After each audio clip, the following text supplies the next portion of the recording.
semangat untuk terus menikmati hidup tidak perlu berakhir di sini.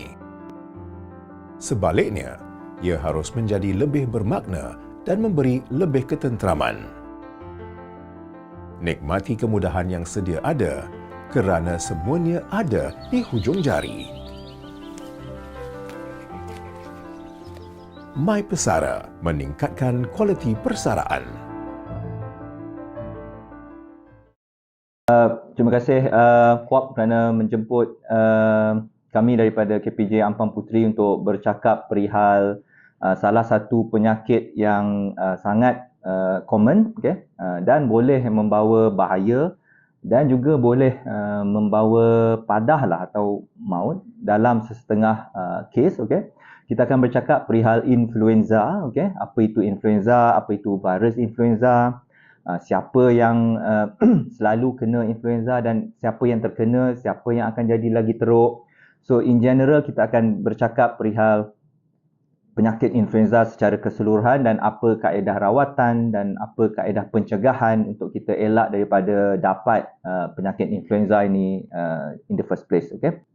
Saya Dr. Yazli, daripada KPJ Ampang Puteri. Fokus kita hari ini lebih kepada golongan warga emas. Kenapa bukan warga aluminium ke platinum ke saya tak tahu. Tapi diberi tajuk warga emas. Warga emas dalam konteks ni more than 65 years old lah. Mereka yang berumur lebih daripada 65 tahun ke atas. Kenapa 65 tahun ke atas ni? Sebab semakin kita berusia, imun badan kita semakin menjadi lebih tak terkawal lah, menjadi lebih lemah, menjadi lebih sukar untuk kita predict. Sebab bila kita bercakap pasal influenza sangat berkait rapat dengan immunity badan. So bila kita cakap pasal immunity badan, orang yang berumur, orang yang berusia, warga emas 65 tahun ke atas in general adalah mereka yang berisiko tinggi untuk mendapat influenza yang teruk. Secara generalnya apa itu influenza? Saya pasti kebanyakan kita dah dapat influenza. Dia sangat common. Kenapa dah dapat? Sebab influenza ni akan berada setiap tahun. Dia susah nak hilang.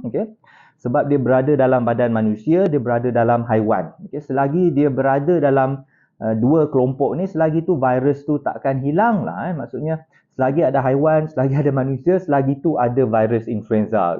So I'm sure kita dah dengar pasal influenza A, influenza B.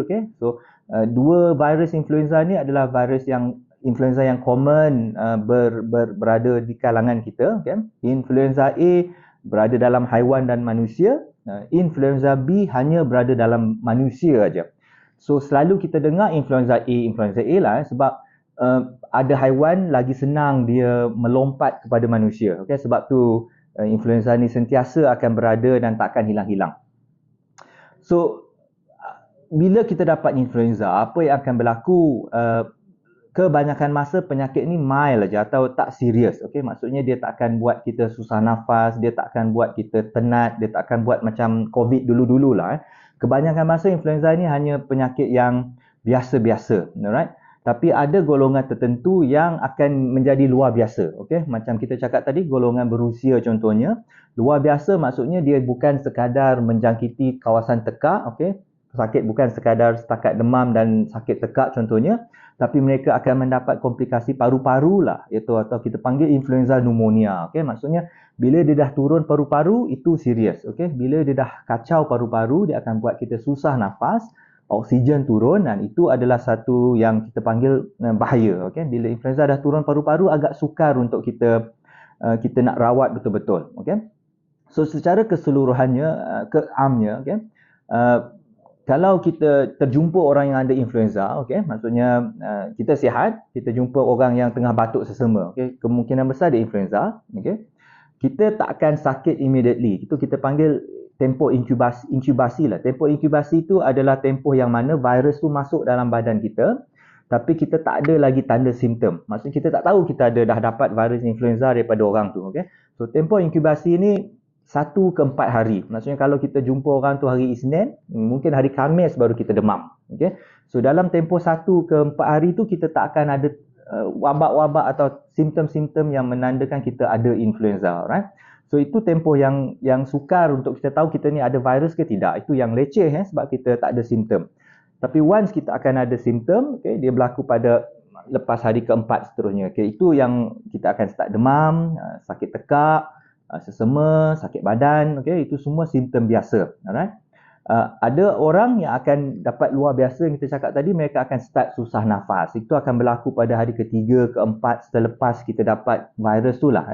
So, itu adalah fasa jangkitan influenza yang kita tunjuk dalam slide ni lah. Maksudnya tempoh inkubasi dan tempoh sakit tu, kan? Tapi in the first place, apa itu virus influenza lah? So, susah kita nak tahu orang ni demam, batuk, sakit tekak sebab influenza ke, sebab COVID ke, sebab respiratory syncytial virus ke, sebab banyak virus di luar sana boleh buat simptom yang lebih kurang macam influenza. So, susah kita nak predict. Tapi in the first place, virus influenza ni dia special, okay? Dia tak macam virus lain. Dia tak macam COVID, okay? Dia tak macam virus-virus lain yang kita selalu dengar.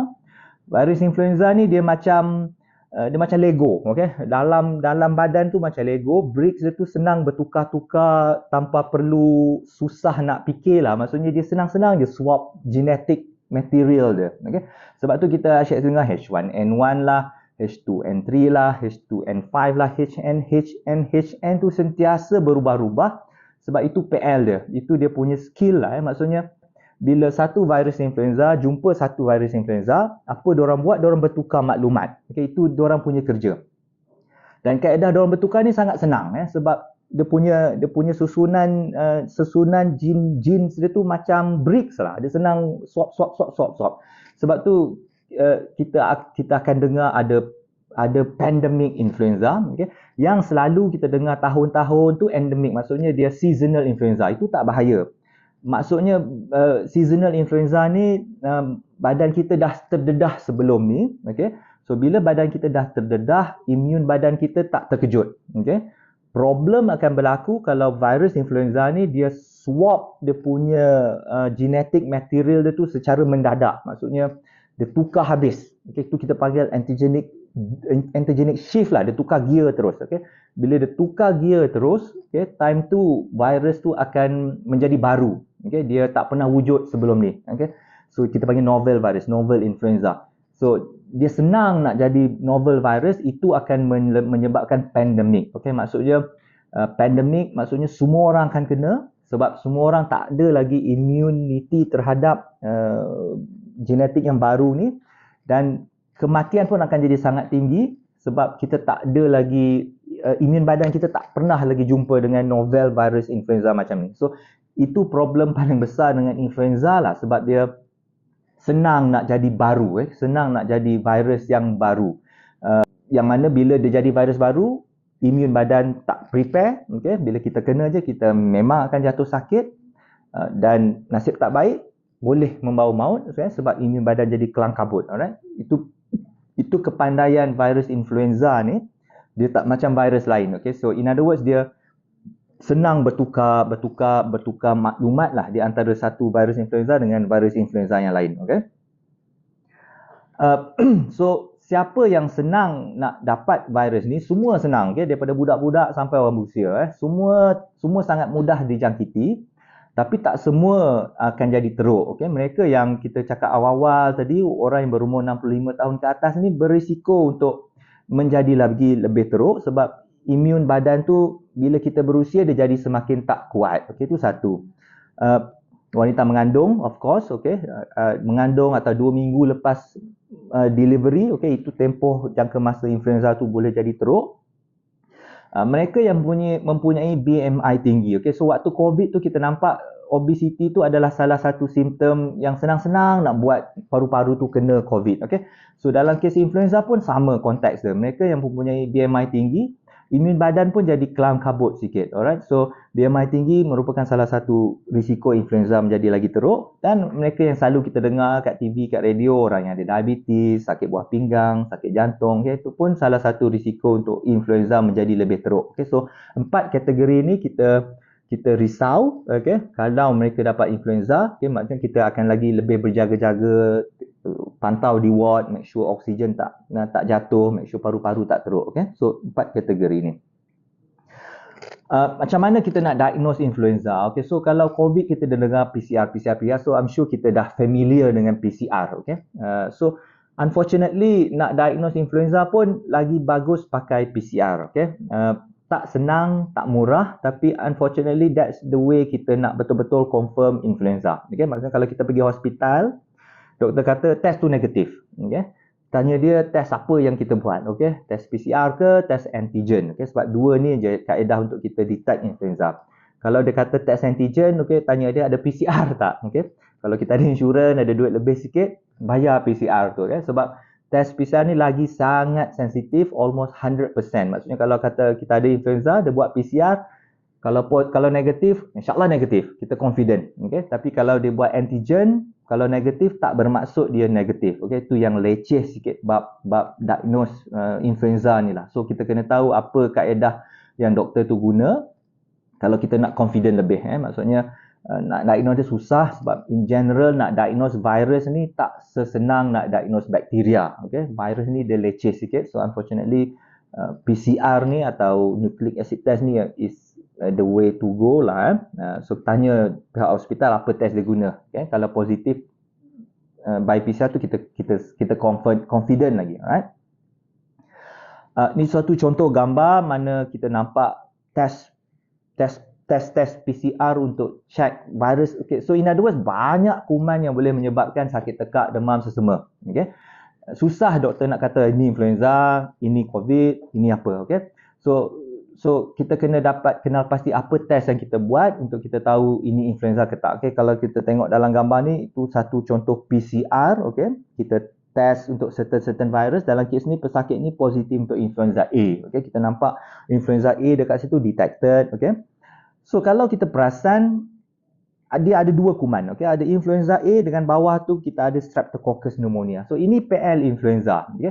Apa influenza ni dia buat? Bila dia masuk dalam badan kita, dia bukan setakat buat kita demam, sakit tekak, batuk. Dia buat imun badan kita jadi lagi lemah. Okay? So dah lah kita punya imun badan lemah, dia buat lagi lemah. Okay? So sebab tu kita selalu jumpa apa kita panggil double infection. Double infection ni maksudnya kuman-kuman lain pula ambil kesempatan. Okay? So badan dah lemah satu, influenza buat dia lagi lemah. So bakteria selalunya lah, bakteria ni dia ambil kesempatan dengan imun badan kita yang dah lemah tu. So selalunya orang yang dapat influenza ni dia dapat jangkitan berulang. Maksudnya dia kata dia demam hari ni, 2 hari lepas tu dah rasa okey, tiba-tiba demam balik. Okay, so bersambung balik demam dia. So dia rasa lagi penat. So kebanyakan masa ini kes-kes double infection lah, dan kita hanya nampak double infection ni dalam influenza je sebab dia buat badan tu lagi lemah daripada biasa. So mereka ni yang perlu berjaga-jaga. Okay? So siapa yang perlu risau? Okay? Maksudnya dia dapat demam, batuk, dia rasa lemah dalam masa yang cepat. Okay? Dalam masa 1 hari, 2 hari dia rasa lagi cepat penat, dia rasa lagi susah bernafas. Ini adalah golongan yang kita risau sebab mereka berpotensi untuk mendapat influenza yang teruk. Okay? So kalau anda tiba-tiba demam, batuk, sakit tekak dan dalam masa sehari tu rasa lagi penat daripada biasa, okay, lagi tak larat daripada biasa, jangan tunggu di rumah lah. Better dah terus ke emergency department, mana-mana hospital, pergi segera. Okay? Sebab kalau anda rasa penat dalam masa yang singkat, itu bermaksud badan tu tak larat dah. Okay? Maksudnya virus influenza tu dah merebak cepat. Okay? Itu maksudnya kena masuk hospital, kena dapat rawatan, kena pantau betul-betul supaya nyawa tu terjaga. Okay? Ini mereka-mereka yang kita hanya akan pantau di unit rawatan rapi lah atau ICU. Okay. Slide ni menunjukkan komplikasi influenza. Maksudnya kebanyakan masa bakteria yang buat kita lagi teruk lepas tu. Right? So ini kita tak nampak dalam penyakit yang lain. Okay? So double infection. Rawatan ada. Okay? Macam COVID kita dengar rawatan dah ada. So untuk influenza pun rawatan tu ada. Tapi rawatan untuk influenza ni hanya berkesan kalau kita bagi dalam masa 48 jam kita sakit. Maksudnya kita sakit hari Isnin, datang hari Rabu, dah tak guna sangat. So rawatan tu dah terlambat. Okay? Sakit hari Isnin, datang hari Khamis, lagilah doktor tak akan bagi. Okay? So kita rasa kita ada influenza, kita rasa kita ni golongan yang berisiko tinggi, okay? Usia, mengandung, imun ketahanan lemah. So terus ke hospital cepat, at least dalam tempoh 48 jam pertama apabila kita dah sakit, kita bagi oseltamivir, Tamiflu, okay, rawatan ni, dia akan bunuh virus tu cepat. Okay? Virus tu tak akan dapat membiak dengan cepat dan kita singkatkan tempoh kita sakit tu lah. Okay?